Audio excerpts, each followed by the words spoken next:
हिंदी में यूपीएससी की तैयारी से संबंधित प्रोग्राम्स को देखने के लिए सब्सक्राइब करें स्टडी IQ IAS हिंदी। नमस्कार, बहुत बहुत स्वागत है आप सभी का स्टडी IQ IAS हिंदी में। मेरा नाम है अतुल जैन।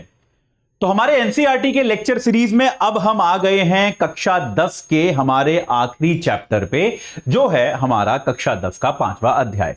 बहुत ही सिंपल चैप्टर है, ज्यादा से ज्यादा 2 क्लासेस में ये खत्म हो जाएगा, मुझे ऐसा लगता है, क्योंकि बहुत ही सरल है, बहुत ही सिंपल है। ये चीजें भी ऐसी हैं जो हम सबने अपने जीवन में, रोजमर्रा के जीवन में अनुभव करी है। ऐसी कोई इसमें चीज नहीं है जो हमको पता नहीं है, जिसके बारे में हमको जानकारी नहीं होगी।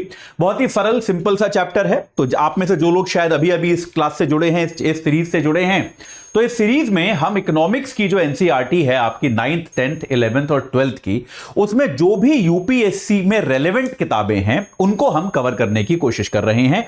9th क्लास की एनसीईआरटी हम जो है खत्म कर चुके हैं। 10th क्लास की एनसीईआरटी हम आज या फिर अगली क्लास में खत्म कर देंगे, फिर हम 11th क्लास की एनसीईआरटी को शुरू करेंगे। याद रखिए, ये लेक्चर सीरीज जो है थोड़ी स्लो चलती है, क्योंकि इसमें हम ये चाहते हैं कि जो आपकी पढ़ाई है, जो आप एनसीईआरटी एक बार पढ़ लो, उसको आपको बार बार पढ़ने की आवश्यकता ना पड़े। आप एक बार पढ़ लो, उसको खत्म कर लो और आगे बढ़ जाओ। आगे आप अपनी मेन स्ट्रीम तैयारी, जो मुख्य तैयारी है, उसको चालू कर पाएं। ठीक है, चलिए तो अपने एनसीईआरटी के कक्षा 10 के 5वें चैप्टर को शुरू करते हैं। लेकिन उसके पहले आपको बता दूं, 2025, 26, 27 कभी भी आप यूपीएससी की तैयारी करना चाहते हैं तो हमारे P2I बैचेस उसके लिए अवेलेबल हैं। 2025 का क्योंकि फास्ट ट्रैक बैच है, आप जानते हैं कि भाई ये 2025 में अब टाइम बहुत कम बचा है, तो 2025 और 26 के जो बैचेस हैं, इनसे जुड़ने की आखिरी तारीख है 15 अक्टूबर, यानी कि कल। आप अगर कल तक ले लेंगे तो आप इस बैच से जुड़ पाएंगे, वरना आपको आने वाले जो है बैचेस का इंतजार करना पड़ेगा। 2027 का हमारा लॉन्ग टर्म बैच जो है ये 18 तारीख से शुरू हो रहा है। 18 अक्टूबर से शुरू हो रहा है, मॉर्निंग 8 AM बैच है। और 25 और 26 वाले बैचेस जो है वो 6 PM बैचेस हैं, याद रखिएगा। तीनों में से कोई भी बैच लेना हो, कोड याद रखिएगा, आपको मेरे नाम पे आधारित AJ लाइव कोड ही लगाना है। ये कोड लगा के आपको सबसे कम दामों पर ये बैचेस मिलेंगे। याद रखिए, हिंदी भाषा में तैयारी करने का ये सर्वश्रेष्ठ तरीका है, इसको बिल्कुल छोड़िए मत। इस मौके को दोनों हाथों से ग्रैब कर लीजिए और आज ही AJ लाइव कोड लगा के हमारे बैचेस से जुड़ जाइए।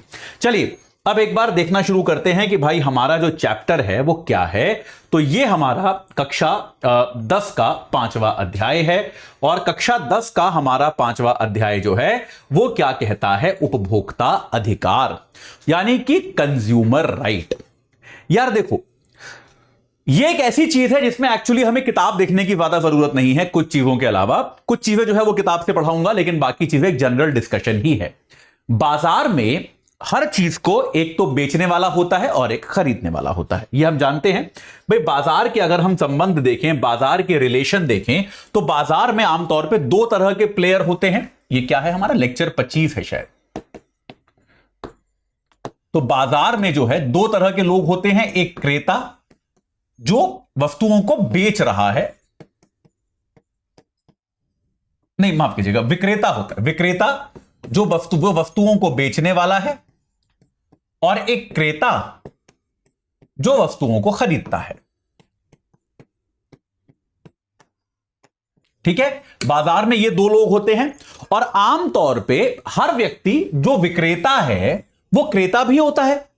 भाई अगर आपकी बाजार में कोई दुकान है और उस दुकान पर आप मान लीजिए कपड़े बेचते हो, तो आप कपड़े के तो विक्रेता हो गए, लेकिन इसका मतलब यह थोड़ा ना है कि आप बाजार से कुछ खरीदते ही नहीं हो। भैया अपने घर के लिए जूते, अनाज, दुनिया भर की चीजें तो आप खरीदते भी तो होंगे। तो हर व्यक्ति जो होता है वो क्रेता तो होता ही होता है। हर व्यक्ति जो है वो जीवन में क्रेता तो है ही है। कोई ऐसा नहीं है कि जो व्यक्ति विक्रेता है वो क्रेता नहीं है। हर विक्रेता एक क्रेता है। ये बात क्लियर है। जैसे मैं आपको शिक्षा बेचने की कोशिश कर रहा हूं, मैं क्या कर रहा हूं, यहां पे आपको अपने लेक्चर बेच रहा हूं। लेकिन लेक्चर बेचने का मतलब यह थोड़ा ना है कि भाई ये शर्ट मैंने खुद से बुनी है। अरे भाई ये शर्ट तो मैंने कहीं से खरीदी है ना, ये चश्मा मैंने कहीं से खरीदा है, ये मार्कर, ये स्टाइलस मैंने कहीं से खरीदे हैं, ये पानी का बोतल मैंने कहीं से खरीदा है, ये सारी चीजें मैंने कहीं से खरीदी है ना। तो हर विक्रेता जो होता है वो किसी ना किसी चीज का क्रेता भी होता है। ये बात क्लियर हो गई। तो ये क्या है, ये बाजार में 2 महत्वपूर्ण प्लेयर हैं। किसी भी बाजार में ये दो महत्वपूर्ण जो हैं प्लेयर माने जाते हैं, दो महत्वपूर्ण अंश हैं किसी भी बाजार के, विक्रेता और क्रेता।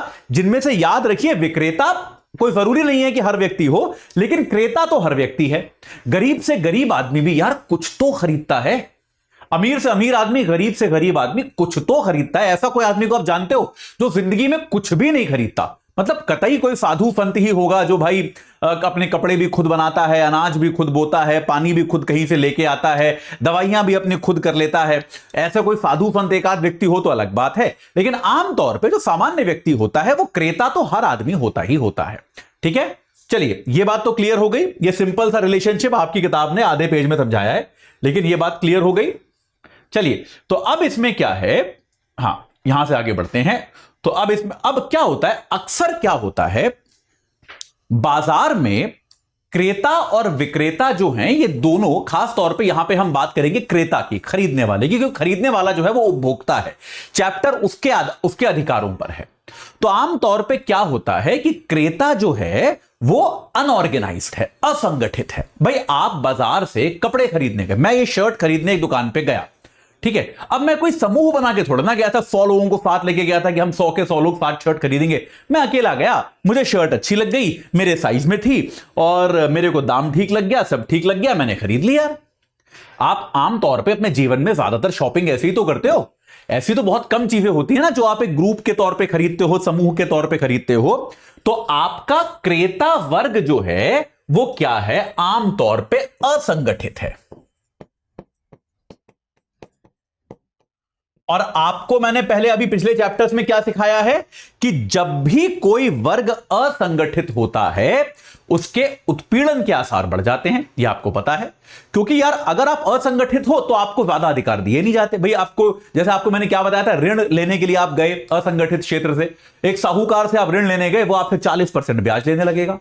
वो कह देगा ब्याज चुकाने के साथ साथ आपको मेरे खेत में बेकार मजदूरी भी करनी पड़ेगी। क्या कर लोगे आप उसका, आपको करना ही पड़ेगा। और अगर आप मना करो कि यार ये तो गलत है, तो वो कहता है कहीं और से ले लो जाओ, मैं तो नहीं दे रहा। ऐसे ही मान लीजिए आप कोई सामान खरीदने गए और वो सामान की गुणवत्ता सही नहीं निकली, वो सामान आपको ठीक नहीं लगा, तो दुकानदार आपसे कह सकता है कि, या फिर जो भी कंपनी वो सामान बना रही है वो कह सकते जाओ कहीं और से खरीद लो, हम तो नहीं, अब हम तो ऐसे ही देंगे, यही है बस, और कोई इसके अलावा विकल्प नहीं है।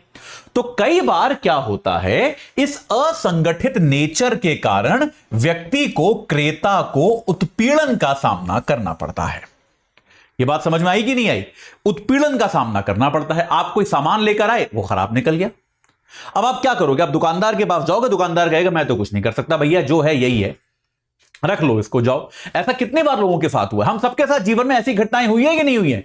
आप कोई सामान लाए, वो खराब निकल गया, उसके लिए फिर आपको जो है तमाम तरह के फोन कॉल करने पड़े, झगड़ा करना पड़ा, ये सब कुछ करना पड़ा, और उसके बाद भी कई बार कोई व्यक्ति मानता नहीं कि नहीं यार ये तो अब ऐसे ही है, आपने देखा, आपने देख के लेना चाहिए था, आपने ले लिया, अब आपका प्रॉब्लम है, मैं क्या करूं? जो सामान बिक गया वो तो बिक गया, उसकी क्वालिटी जैसी भी है वो आपकी प्रॉब्लम है। ऐसा हुआ है कि नहीं हुआ?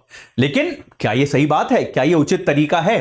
भाई कोई भी जब आप चीज खरीदते हो तो वो एक तरह का समझौता है ना। समझौता क्या है कि भाई मैं आपको पैसा दे रहा हूं, आप मुझे उसके बदले में कोई वस्तु या सेवा दे रहे हैं। ये बात क्लियर है?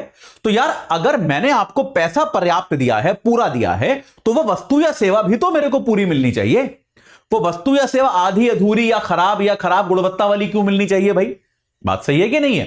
तो ये बात जो है, ये हर परचेज जो होती है, हर काम जो होता है, वो एक तरह का एक समझौता होता है। लेकिन वो समझौते का पालन जब नहीं होता तो आमतौर पर असंगठित क्रेता का उत्पीड़न होता है। इसमें एक और चीज क्या होती है कि विक्रेता जो होते हैं वो अक्सर बड़ी बड़ी कंपनियां होती हैं। कि भाई विक्रेता कौन है? आपने सामान खरीदा, आपने खरीदा भाई एलजी का टीवी, ठीक है। अब एलजी तो कितनी बड़ी कंपनी है यार, आपका टीवी निकल गया खराब, एलजी वाले उसको ठीक नहीं कर पा रहे, तो अब आप एलजी वाले टाल सकते हैं आपको। मैं भाई किसी कंपनी पे आक्षेप नहीं लगा रहा हूं, मैं खाली एग्जांपल दे रहा हूं, मैं ये नहीं कह रहा कि एलजी ऐसा करती है, मैं खाली एग्जांपल के तौर पे बता रहा हूं। आपने खरीदा एक बहुत बड़ी कंपनी का टीवी, वो टीवी निकल गया खराब, अब कंपनी के सर्विस वाले कह रहे हैं सर हमसे ठीक नहीं हो रहा, आप कंपनी से बात कर लो, रिफंड ले लो या दूसरा टीवी मंगा लो। कंपनी आपके संदेशों का जवाब नहीं दे रही। आपने जिस दुकान से खरीदा, दुकानदार कह रहा है सर मैं तो केवल रिटेलर हूं, मेरे पास तो टीवी आते हैं, मैं बेचता हूं, सर्विस तो जो है कंपनी कराती है, मैं तो नहीं कराता। ऐसी घटनाएं आपके आसपास हुई हैं कि नहीं हुई हैं? आप ये बताइए। हम सबने अपने जीवन में या तो हमारे साथ हुई होंगी या हमारे परिचितों, मित्रों, भाई बहनों, रिश्तेदारों के साथ ऐसी घटनाएं हुई ही होंगी। अभी पिछले दिनों ओला इलेक्ट्रिक का मामला हम सबने सुना। भाई ओला इलेक्ट्रिक अपने स्कूटर बेच रहा है, आपने स्कूटर बेच दिए, ठीक है, सही बात है। अरे भैया वो इलेक्ट्रिक स्कूटर है, उसकी सर्विस भी तो आपको करनी पड़ेगी। भाई इलेक्ट्रिक स्कूटर है, ज्यादा मैकेनिक को उसकी सर्विस आती नहीं है। अब वो स्कूटर खराब, ओला इलेक्ट्रिक ने स्कूटर तो बेच दिए बहुत सारे, सर्विस नेटवर्क बनाया नहीं। तो अब क्या हुआ? ऐसे हजारों हजार स्कूटर उनके शोरूम्स के बाहर खड़े हुए हैं और उनकी कोई सर्विस ही नहीं हो रही, वो ठीक ही नहीं हो रही, 6-6 महीने से खराब पड़े हुए हैं। उसके बाद जब किसी व्यक्ति ने, कॉमेडियन कुणाल कामरा ने पॉइंट आउट किया, इसको ट्विटर पे लिखा कि यार ये क्या चल रहा है, तो उसके साथ जो है उसको उल्टा सीधा कहना शुरू कर दिया वहां के फाउंडर ने। लेकिन आप समझ रहे हैं यहां पे एक उपभोक्ता वाला एंगल, आप समझ रहे हो कि नहीं समझ रहे हो? तो कई बार क्या होता है, बाजार में ऐसी प्रैक्टिसेस के कारण उपभोक्ता जो है वो अपने आप को असहाय पाता है। उपभोक्ता को ऐसा लगता है कि यार मैं तो अकेला हूं, अब मैं इतनी बड़ी कंपनी से कैसे टकराऊं यार, मैं क्या करूं, किससे बोलूं, क्या करूं। तो ये एक बहुत बड़ी समस्या है जो उपभोक्ता अधिकारों के आड़े आती है। ठीक है, अब चलिए एक बार देखते हैं आपकी पुस्तक में क्या लिखा है। मैं चाहता नहीं पुस्तक का कोई भी डिटेल छूटे, ठीक है। ये तो आपको बताया कि भाई कैसे असंगठित क्षेत्र का उत्पीड़न होता है। उपभोक्ता प्रायः खुद को कमजोर पाता है, कोई शिकायत होती है तो विक्रेता सारा उत्तरदायित्व विक्रेता पर डालता है। अगर आपने जो खरीदा है वो पसंद नहीं है तो कहीं और जाइए। मानो बिक्री के बाद विक्रेता की कोई जिम्मेदारी नहीं रह जाती। तो उपभोक्ता आंदोलन क्या है? इसी को बदलने का एक प्रयास है। अच्छा, जैसे इसमें उत्पीड़न कई तरह से होता है। उत्पीड़न तो यह भी है ना कि आप आलू खरीदने गए, बेचने आपने कहा 1 किलो आलू दो, लेकिन वो वास्तव में 900 ग्राम ही था। उसने अपने तराजू में गड़बड़ कर रखी है। उसने थोड़ा सा आपकी नजर का, आप दूसरी सब्जी चुनने चले गए, उसने चुपके से 1 आलू निकाल दिया। ऐसा होता है, बहुत होता है ये। कई बार तो मैंने पकड़ा है। अब तो भाई चलो आप ज्यादा डिजिटल तराजू आने लगे हैं, पहले मैंने कई बार देखा है। आप फल खरीदने जाते हो तो आपने अच्छे अच्छे सेब चुन के रखे हैं, फिर आप देखते हो वो पैक करते करते एक खराब सेब उठा के डाल के अच्छा सेब हटा लेता है। ये सब क्या है? ये सब उपभोक्ता के साथ गलत है, ठीक है। या फिर इसके अलावा उन शुल्कों को जोड़ देता है जिनका वर्णन पहले ना किया गया हो।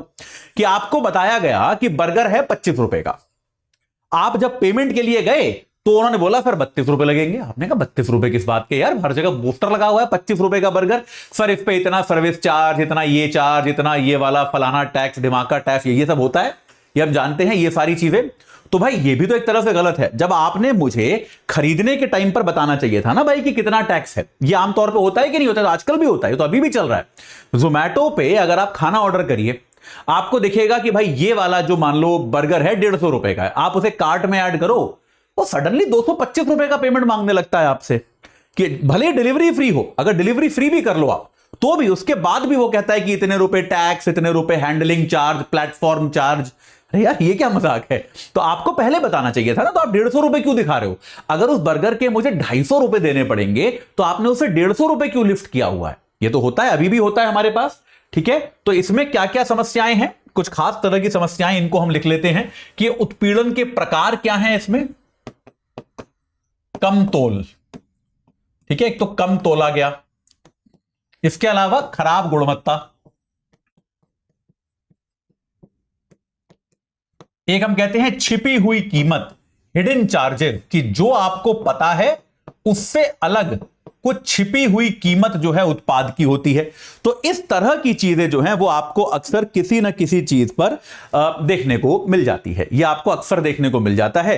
तो यार ये कुछ चीजें जो हैं ये आपको आमतौर पे ये सामान्य प्रकार आपको देखने को मिलेंगे जिनसे आपको ये समस्या होती है, ठीक है।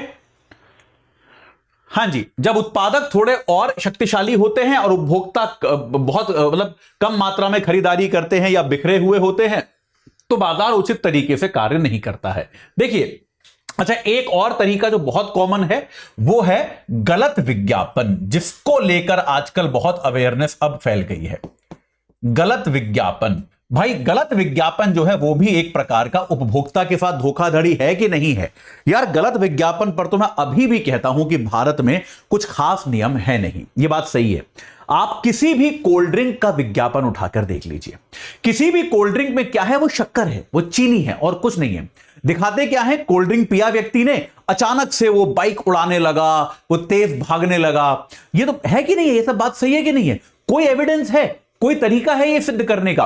बचपन में हम सबने वो कॉम्प्लान का ऐड देखा होगा कि वो शाहिद कपूर एक बाल कलाकार की तरह उसमें काम करते थे, I am a Complan boy, I am a Complan girl, कि कॉम्प्लान पिया बच्चा ज्यादा तेजी से बढ़ रहा है।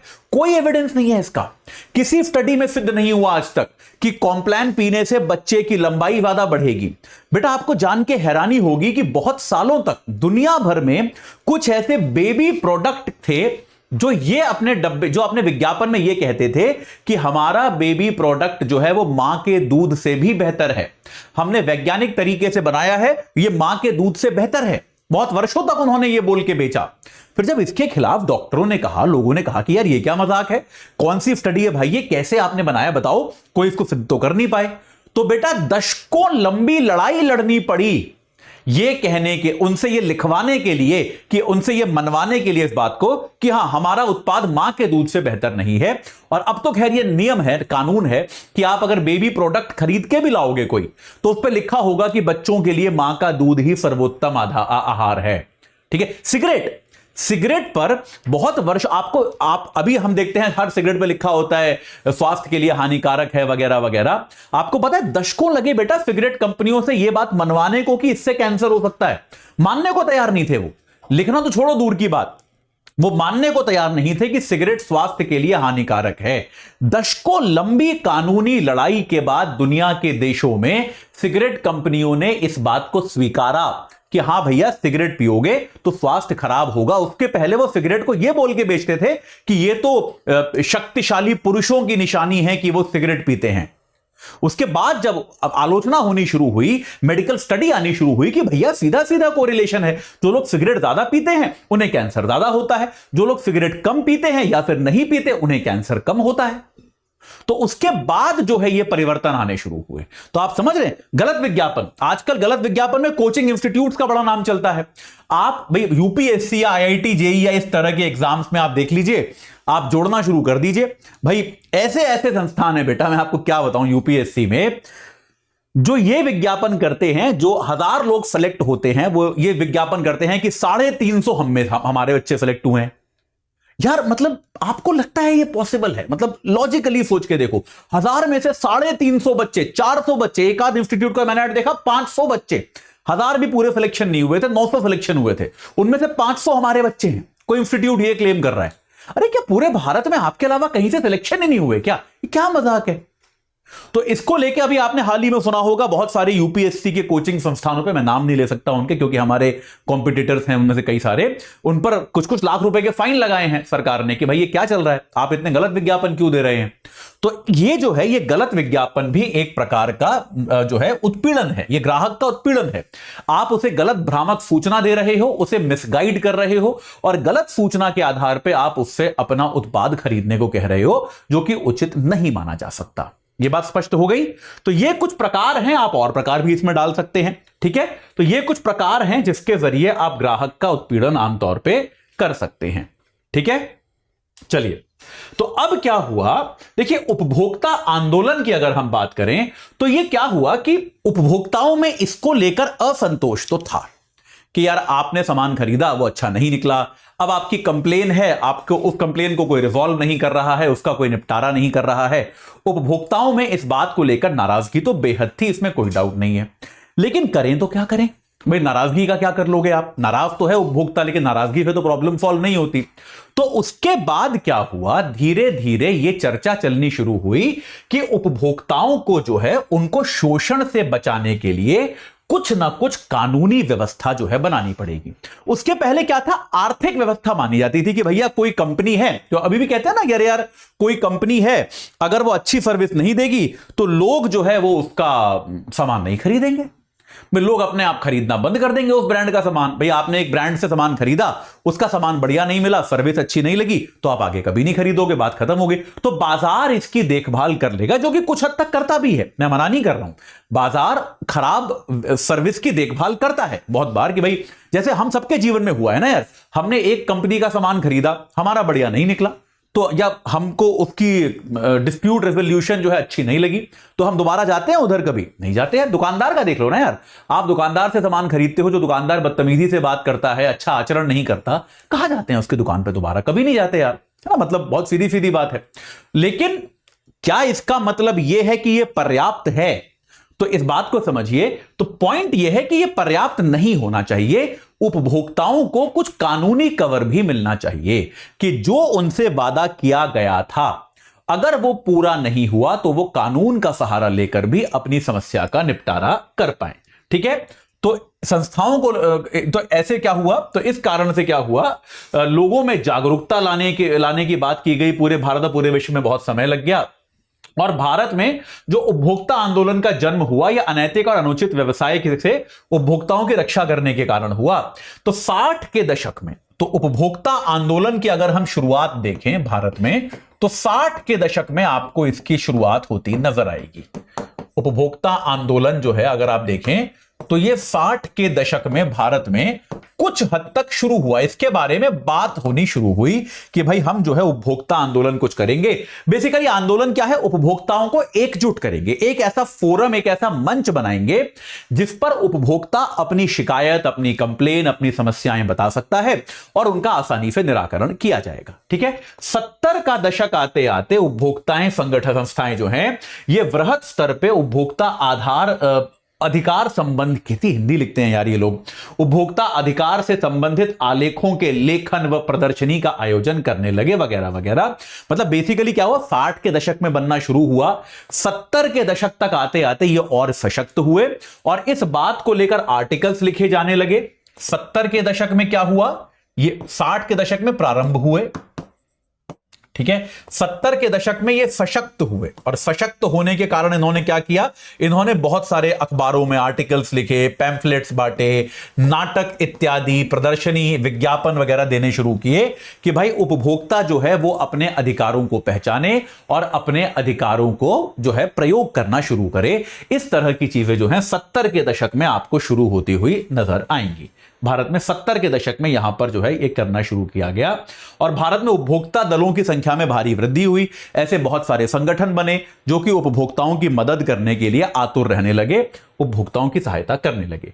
यहां पर 1985 आते आते यूएन ने भी, संयुक्त राष्ट्र ने भी उपभोक्ता सुरक्षा के लिए दिशा निर्देश दिए। तो अंतरराष्ट्रीय स्तर पे, क्योंकि प्रॉब्लम केवल भारत की थोड़ी ना थी, ये तो दुनिया भर में हो रहा था भाई, कि उपभोक्ताओं के साथ जो है गलत आचरण जो है ये तो दुनिया भर में हो रहा था। तो इसीलिए 1985 आते आते उन्होंने क्या कहा, यूएन ने दिशा निर्देश दिए और सरकारों को मजबूर करने हेतु उपभोक्ताओं की वकालत करने वाला समूह बनाया। अंतरराष्ट्रीय स्तर पर यह एक आंदोलन का आधार बना। उपभोक्ता इंटरनेशनल जो है, इसमें 100 से भी अधिक देशों की 200 से भी ज्यादा अधिक संस्थाएं हैं। तो अगर मैं बात करूं उपभोक्ता इंटरनेशनल की, उपभोक्ता इंटरनेशनल जो है ये कब शुरू हुआ, 1985 में शुरू हुआ। किसने शुरू किया, यूएन ने शुरू किया। और आइडिया यह था कि अंतरराष्ट्रीय स्तर पर भी, और यूएन आमतौर पे क्या करता है, देखिए इस बात को समझिए कि यूएन जो है वो आपके देश में कानून नहीं बना सकता, यूएन केवल जो है दबाव डाल सकता है। अब आपके देश में उपभोक्ताओं के संरक्षण कैसे किया जाएगा यह आपकी सरकार को करना है, यूएन नहीं कर सकता। यूएन क्या कर सकता है, सरकारों से आग्रह कर सकता है कि यार सभी सरकारें जो हैं वो कृपया इस पर काम करें, उपभोक्ताओं का संरक्षण करें, उपभोक्ताओं के हितों की रक्षा करें। यूएन ऐसा अपील कर सकता है, यूएन जो है करके नहीं देगा, यूएन ऐसा करेगा नहीं। यूएन कभी ये नहीं करेगा कि हम जो है चलिए अब हम ये नियम बना दिया सबको मानना पड़ेगा। तो उपभोक्ता इंटरनेशनल से क्या हुआ, देशों की सरकारों पर दबाव पड़ा,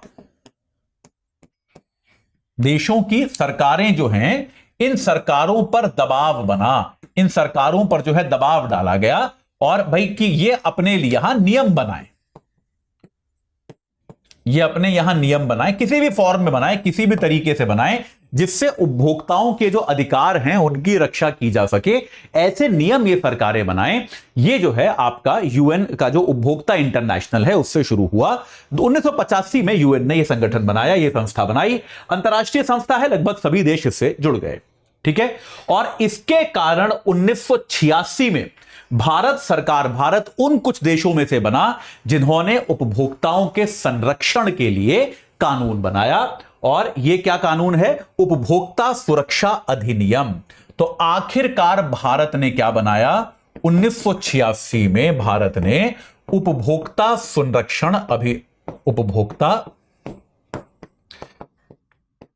संरक्षण अधिनियम 1986 भारत ने, ठीक है, ये जो एक कानून जो है ये भारत ने बनाया, सरकार ने कानून बनाया, यानी कि उपभोक्ताओं के संरक्षण को, जिसको हम कंज्यूमर प्रोटेक्शन कहते हैं, ठीक है। तो ये जो है ये एक कानून भारत ने बनाया 1986 में। तो आधिकारिक तौर पे भारत ने इसको एक कानून का दर्जा जो है वो दे दिया, ठीक है। इसको लेके कानून है, इसको कोपरा कहा जाता है, आगे देखेंगे इस कानून के बारे में, आगे पढ़ा जाएगा। तो ये कानून जो है भारत ने बनाया, ठीक है। अब उपभोक्ताओं के यहां पे कई सारे एग्जाम्पल दिए हैं, जैसे एक रेजी नाम के बच्चे के बारे में बताया है कि यार वो बच्चा जो है वो गया था अस्पताल में इलाज कराने, और उसका टॉन्सिल का छोटा सा ऑपरेशन था, माइनर था, और उसमें क्या किया गया, उसको यार कुछ तो इन्होंने दवाई गलत दे दी, गलत दवाई के कारण उसको मानसिक तौर पे बीमारियां हो गई। चलिए, इसके अलावा और भी इस तरह के एग्जाम्पल्स हो सकते हैं। ये तो भाई इस तरह के उदाहरण हम लोगों ने अपने जीवन में देखे हैं, और हम लोग जानते हैं भाई इस तरह की चीजें, इस तरह की घटनाएं जो हैं वो अक्सर होती हैं, इस तरह के मामले हम सुनते हैं। लेकिन इस प्रकार की चीजें जो है वो भाई जैसे मेडिकल क्षेत्र में, डॉक्टरों के क्षेत्र में अगर इस प्रकार की जिसको हम कहते हैं मेडिकल नेग्लिजेंस जो होती है, उससे लोगों की जान जा सकती है। इसके अलावा अन्य भी ऐसे कई तरह के उत्पाद होते हैं। जैसे मान लीजिए आप एक गाड़ी खरीद के लाए, देखिए हर उत्पाद केवल ऐसे कंजम्पशन के लिए नहीं होता ना, कुछ उत्पाद जानलेवा भी हो सकते हैं। मान लीजिए आप एक गाड़ी खरीद के लाए जिसका ब्रेकिंग सिस्टम ठीक से काम नहीं करता, तो यार ये तो जानलेवा हो सकता है। तो या फिर किसी ने आपकी गाड़ी की सर्विस की लेकिन उसका ब्रेक खराब कर दिया, तो यार ये तो जानलेवा हो सकता है। आप एक प्रेशर कुकर लेकर आए, कितनी दुर्घटनाएं देखी हैं भाई हमने भारत में। आप एक प्रेशर कुकर लेकर आए, लेकिन वो प्रेशर कुकर जो है उसका सेफ्टी वॉल्व खराब था। अब सेफ्टी वॉल्व खराब होने के कारण ये कुकर जो है कभी भी फट सकता है। इस प्रकार की चीजें जो होती हैं, ये कई प्रकार की जो सुरक्षा जो है व्यक्ति की, उसको बाधित करती हैं, उसको नुकसान पहुंचाती हैं। तो इस तरह की चीजों में गुणवत्ता को सुनिश्चित करना बहुत ज्यादा जरूरी होता है, ठीक है। चलिए, अच्छा, अब इसमें एक तो यार उपभोक्ताओं की सेवा का या उपभोक्ताओं के हितों के संरक्षण का एक पक्ष तो यार ये है कि अगर कोई नुकसान हो जाए, कोई समस्या हो जाए, कोई दुर्घटना, कोई खराब चीज हो जाए, कोई चीज खराब हो जाए, तो आप उसको वहां पर ठीक कर दें, या फिर आप जो है उस पर रेमेडियल एक्शन जो होता है कि यार कुछ गड़बड़ हो गई तो आप उसका सुधार कर दें। लेकिन उपभोक्ताओं की सेवा का बेटा एक दूसरा पक्ष और भी है, और यह दूसरा पक्ष क्या है कि उपभोक्ता को जो है खरीदने के पहले वस्तु के बारे में पर्याप्त जानकारी दी जाए, ठीक है। जैसे आपने कभी देखा होगा, जब भी मैं आमतौर पर किसी भी P2I बैच के बारे में बात करता हूं, तो मैं आमतौर पे आपसे क्या कहता हूं कि ऐसे ही मत लीजिएगा, हर बैच की पेज पर जाइएगा, उस पेज पर उस बैच से जुड़ा एक PDF है, जहां पर उस बैच में क्या क्या चीजें होंगी, कब कब होंगी, कैसे कैसे की जाएंगी, कब कौन सा विषय शुरू होगा, कब कौन सा विषय खत्म होगा, वगैरह वगैरह, ये सारी डिटेल्स वहां पर हैं, ठीक है। तो ये क्या है, ये डिटेल्स एक विक्रेता के तौर पे मैं आपको देना चाहता हूं कि भाई आप ये जब बैच लें, आप जब ये कोर्स खरीदें, तो मैं चाहता हूं कि आपको इस प्रकार की सारी जानकारी प्राप्त हो। आप ये सारी जानकारी जो है लें, उसके बाद आप खरीदें, ताकि आप जो है गलत निर्णय ना लें। आप अगर आपके हिसाब से सूट करता हो तो आप निर्णय लें। तो यहां पर क्या है, आपने देखा होगा, जैसे आप कोई आजकल खाने की चीजें खरीदते हैं, देखिए खाद्य पदार्थों में इस प्रकार का बहुत देखा गया है, ठीक है, ये तो हमने देख ही लिया। अब इसमें अगर हम देखते हैं तो एक चीज क्या होती है, उपभोक्ता को उत्पाद की पूर्व जानकारी, उपभोक्ता को उत्पाद की पूर्व जानकारी। जैसे खास तौर पे खाद्य पदार्थों में देखिए, मैंने आपको पहले भी बताया होगा कि यार एक बार एक दही का एक ब्रांड था, एपिगीमिया नाम का एक ब्रांड है, तो भाई मुझे किसी ने बोला कि एपिगीमिया की दही बहुत अच्छी होती है, बड़ी हेल्दी होती है, वो ले लो। अब यार उस समय क्या था, मैं एक प्रोफेशनल डाइट कंसल्टेंट को जानता था, तो उन्होंने मेरे को सिखाया था कि कुछ भी खरीदने के पहले जो खाने पर लेबल लगा होता है जिसमें यह लिखा होता है कि भाई इसमें क्या क्या चीजें हैं, उसको एक बार जरूर पढ़ना चाहिए। तो मैंने नया नया प्रक्रिया शुरू की थी, मैं वो सारे लेबल जो था उनको पढ़ता था। तो यार मैं एक शॉप पर पहुंचा, मैंने वो एपिगीमिया की दही थी, वो फ्लेवर्ड वाली थी, सादी नहीं थी, फ्लेवर्ड थी। मैंने कहा ठीक है यार। अब उसके पैकेट पे बड़ा बड़ा हेल्दी लिखा हुआ था कि बड़ी हेल्दी दही है और ये है वो है। मैंने कहा चलो यार ठीक बात है, लेकिन आदत से मजबूर मैंने एक बार उसका लेबल पढ़ा।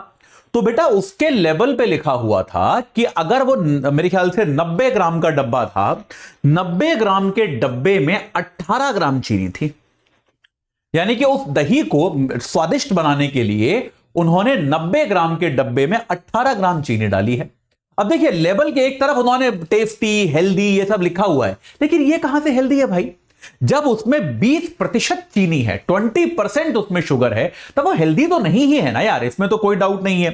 तो ये इस बात को समझिए। तो उत्पाद की पूर्व जानकारी में क्या क्या हो सकता है, उत्पाद के अवयव क्या हैं, उसकी एक्सपायरी डेट क्या है। आपने देखा होगा अक्सर खाद्य पदार्थों पे लिखा आता है, दवाओं पे लिखा आता है कि भाई ये बेस्ट बिफोर क्या है, ठीक है। इसको भंडारण के तरीके, इसको स्टोर कैसे करना है, कि भाई आपको उसे फ्रिज में रखना है, बाहर रखना है, क्या करना है। इसके अलावा जो है उसका और क्या होता है, साइड इफेक्ट, कोई दुष्प्रभाव अगर संभव हो, ठीक है, ये सारी चीजें अब जो है इत्यादि, मतलब आदि आदि ये सारी चीजें जो हैं ये आप ग्राहक को खरीद के पहले ही बताते हो। ये अब क्या है, आपको ग्राहक को खरीद के पहले बताना होता है, ताकि ग्राहक जो है वो एक इंफॉर्म्ड डिसीजन ले पाए, एक सूचित निर्णय ले पाए। ग्राहक ऐसा ना हो कि बस खरीद ले कोई चीज, वो एक सूचित निर्णय ले कि भाई ये जो है इस उत्पाद में ये चीजें हैं, मेरे को पता है और मैं इनको खरीद रहा हूं। तो ग्राहक को सूचित करना अपने आप में बहुत आवश्यक है। उस कारण से ये नियम बनाए गए हैं कि आपको उत्पाद के पैकेजिंग पे आपको बहुत सारी चीजें मिलेंगी, ठीक है। तो ग्राहक को जो है सूचना पाने का अधिकार है। अब जैसे मान लीजिए आपने कोई उत्पाद खरीदा, लेकिन उस पे जो सूचना है उसके उसके वो विपरीत निकला। आप कोई खाद्य पदार्थ लाए जिस पर लिखा था वो 1 महीना चलेगा, लेकिन 1 महीने से पहले ही वो खराब हो गया, तो आप उसकी शिकायत कर सकते हैं, ठीक है। लेकिन उसमें शर्त यह है कि जो उन्होंने भंडारण की तकनीक बनाई थी आपको वैसे भंडारण करना पड़ेगा, ठीक है। तो आप जो है ये आप इस प्रकार की चीजें कर सकते हैं, ठीक है। अच्छा, इसके अलावा एक और बहुत इंपॉर्टेंट चीज होती है एमआरपी। एमआरपी क्या होता है? एमआरपी को लेकर अक्सर बड़ा कंफ्यूजन होता है। ये अधिकतम खुदरा दाम है, ये अधिकतम खुदरा मूल्य है। देखिए भारत में कानून के हिसाब से कोई भी दुकानदार किसी भी चीज को एमआरपी से ऊपर पर नहीं बेच सकता। याद रखिएगा एमआरपी जो है बेटा ये एक अधिकतम सीमा है, यानी कि दुकानदार आपको इस पर डिस्काउंट दे सकता है। मैंने कई बार देखा है दुकानदार ये कहते हैं कि एमआरपी से कम पे हम नहीं बेच सकते। नहीं बेच सकते हो, आप एमआरपी पे डिस्काउंट दे सकते हो, एमआरपी से कम पे तो बेच सकते हो, लेकिन एमआरपी जो है वो अधिकतम दाम की सीमा है, इससे ऊपर आप नहीं बेच सकते। तो अगर किसी, मान लीजिए ये अक्सर मैंने देखा पानी की बोतल पे बहुत होता है, पानी की बोतल जो होती है लिखा होता है उस पर मान लो 20 रुपए, आप कहीं जाओगे रेलवे स्टेशन पे तो वो आपको बोलेगा 25 रुपए की है, और वो आपको बोल देगा सर ठंडा करने के चार्जेस हमें अलग से लगते हैं। ऐसा बोलता है कि नहीं बोलता कई बार? तो ये कायदे में वो गैर कानूनी काम कर रहा है। जो एमआरपी लिखा हुआ है ठंडा करने की, परिवहन करने की, ये सारी फीस उसमें इंक्लूडेड होती है, इसके लिए आपसे कोई अलग से पैसे नहीं ले सकता। याद रखिए, यानी कि अच्छा इसमें आप एमआरपी से कम करवा सकते हो। मान लो किसी चीज पे एमआरपी लिखा है 100 रुपए, तो आप दुकानदार से ये कह सकते हो कि 90 का दे दो यार, क्योंकि एमआरपी पे दुकानदार का मार्जिन भी है। इस बात को याद रखिए, दुकानदार का मुनाफा एमआरपी में है, तो वो अपने मुनाफे में से थोड़ा सा आपको डिस्काउंट दे सकता है, याद रखिएगा। तो एमआरपी पर मोलभाव आप कर सकते हैं। एमआरपी जो है वो अधिकतम सीमा है, उससे कम पे दुकानदार बेच सकता है अगर वो बेचना चाहे तो, लेकिन एमआरपी से ज्यादा पर अगर कोई वस्तु बेच रहा है तो आपको जो है उसको मना करना चाहिए। कई बार आपने देखा होगा कि पिक्चर हॉल वगैरह में पानी की बोतल बहुत महंगी मिलती है, 60 रुपए 70 रुपए की मिलती है, ये भी हमने देखा है। लेकिन आप ध्यान से देखिएगा तो फिर क्या होता है, वो बोतल की पैकेजिंग अलग होती है, उस पर एमआरपी भी 60 रुपए लिखा होता है। ये मैंने एक आध बार नोटिस किया है, ध्यान दीजिएगा इस पे आप, कि फिर वो सिनेमा हॉल में पानी की बोतल पे एमआरपी भी 60 रुपए लिखा होता है फॉर सेलेक्टेड एस्टैब्लिशमेंट्स, कि भाई कुछ खास जगहों के लिए हमने ये बोतल पैकेज की है और ये 60 रुपए की ही है या फिर ये 70 रुपए की है। तो एमआरपी एक ऐसा रेट है जिससे ज्यादा पर दुकानदार आपको नहीं बेच सकता, उससे कम पे सामान आपको बेचा जा सकता है, ये बात संभव है। ठीक है, तो ये फर्क याद रखिएगा, एमआरपी को लेकर मैंने अक्सर देखा है काफी कंफ्यूजन लोगों में होता है। ठीक है, चलिए तो आज मेरे ख्याल से यही रुक जाते हैं, थोड़ा सा पार्ट बचा है इस चैप्टर का, वो हम अगले क्लास में कर लेंगे मेरे ख्याल से। हाँ चलिए, तो अब इसमें क्या है, जैसे भारत में एक आरटीआई भी लाया गया, चलिए यहां से अगली क्लास में करेंगे, यहां से इसके आगे अब जो है हम अगली क्लास में करेंगे, अगली क्लास में चैप्टर खत्म कर देंगे और कक्षा 10 की हमारी एनसीईआरटी खत्म हो जाएगी। जाते जाते आपको फिर बता दूं कि भाई 2025, 26, 27 तीनों के P2I बैचेस हमारे पास हैं। 25 का फास्ट ट्रैक बैच है, याद रखिएगा, जो कि आपको 2025 की तैयारी कराएगा। 26 का प्रॉपर P2I बैच है, ये भी आपको 2026 की तैयारी कराएगा। 27 का बैच लॉन्ग टर्म बैच है। तीनों बैचेस शुरू हो चुके हैं और 25 और 26 का जो बैच है उनसे जुड़ने की लास्ट डेट है 15 तारीख। 27 का एक नया बैच आ रहा है, मॉर्निंग बैच, याद रखिएगा, वो 18 तारीख से शुरू होने वाला है। तो आप इन तीनों में से जो भी बैच लेना चाहते हैं, एजे लाइव जो मेरे नाम पे आधारित कोड है उसको लगाकर आप तुरंत जुड़ सकते हैं और अपनी तैयारी को एक सही आकार दे सकते हैं। तो आज ही जुड़ जाइए, बिल्कुल भी देर मत कीजिए, अपनी तैयारी को सही आकार दीजिए। इस क्लास से जुड़ने के लिए आप सभी का बहुत बहुत धन्यवाद। हिंदी में यूपीएससी की तैयारी से संबंधित प्रोग्राम्स को देखने के लिए सब्सक्राइब करें स्टडी IQ IAS हिंदी।